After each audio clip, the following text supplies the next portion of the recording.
Ever get that feeling? Yep. Like you bump into someone or a conversation goes in a direction you never expected, and it leaves you wondering, hold on, was that on purpose? It's like those times when you think, wow, what are the chances? Exactly. And that's what we're diving into today, these divine encounters, those moments that might just seem coincidental but could actually be, You you have a know, much bigger plan. right. And the really cool thing is that this isn't some new idea.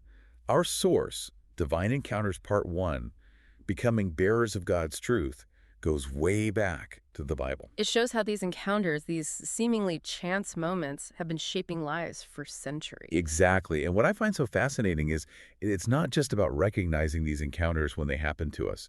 It's about understanding how we could be part of something bigger, just like the people in these stories. Absolutely. The source really drives home this point that we all have a message, and sometimes it's through these seemingly random moments that God uses us to share that message with others. Okay, so let's dive into some of these biblical examples because honestly, some of these stories are just mind-blowing. Yeah. Like take Abraham and Sarah.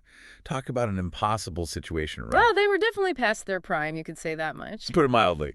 And yet they had these visitors. And not just any visitors, right? We're talking about angels. Angels carrying this incredible promise from God, a son. It's just, wow. Yeah. It really makes you think about the lengths God will go to, even when it seems impossible. Absolutely. And it beautifully illustrates God's faithfulness, his provision, even when, from a human perspective, it makes zero sense.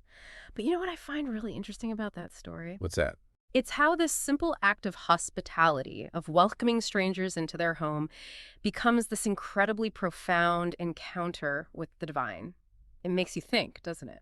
About those chance encounters, like maybe at the grocery store or even just running into someone on the street. Exactly. It makes you wonder, could this be more than just small talk?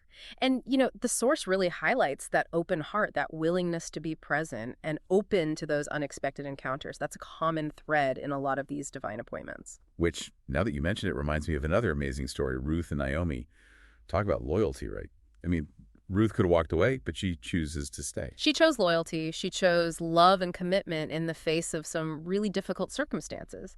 And it's that choice that leads her straight to the God of Israel. And I think that's what gets me every time, the ripple effect. It's like we think our actions only impact us. But Ruth's story shows just how powerful one single act of faithfulness can be. Absolutely. And it's a great reminder that we're all connected. Our lives, our choices, they have the potential to impact so many others, often in ways we may never fully grasp. You never know whose life you might be touching just by, doing the right thing. You really don't. And speaking of doing the right thing, let's talk about Philip. Now, there's a man who knew how to take direction. He was all about following God's guidance. Exactly. I mean, talk about a divine detour. He's going about his business and then... Bam! An angel appears. And basically says, okay, new plan. I need you over there. And then just like that, he's told to go explain scripture to this guy. Who was probably thinking the exact same thing we all do when we read those verses for the first time. It's definitely one of those passages that make you scratch your head a bit. Yeah, like, wait, what's going on here? Yeah. Anyway, sorry, go on. And you're right. And that's what I love about this story. It shows how God can use our knowledge, our understanding of his word, to speak to someone who's searching. It's funny you should mention that. The other day, I was actually reading that very passage about Philip. And later that afternoon, get this, a friend calls me completely out of the blue with a question about, you guessed it, faith. Wow, that's wild. I know, right? And it kind of freaked me out at first, to be honest. I was like, is this a test? Because I'm not sure I'm qualified to answer this one. Yeah, it's amazing how these stories can suddenly feel so personal, you know? But that's the question, isn't it? How do we know when it's more than just a coincidence? How do we hear God's voice in our own lives? Seriously, because I'm not sure I'm ready for any burning bushes or. Yeah, I don't think we need to be looking for talking donkeys or anything. Exactly. But, I mean, how do we know? Well, the source talks about cultivating awareness, really paying attention to those subtle nudges, those moments where it feels like something bigger is at play. Like when you pick up a book, and it's exactly what you needed to hear at that moment. Yes. It's not always some big dramatic sign. Sometimes it's about recognizing those smaller moments, those synchronicities that make you go, huh, that's interesting. Okay, so we're being more present, more tuned in to those nudges. But how do you tell the difference between reading too much into things and genuinely hearing from God? Like, sometimes it feels like I'm just going down a rabbit hole. That's where discernment comes in, which is something the Source talks a lot about. It's about learning to recognize God's voice, which takes practice.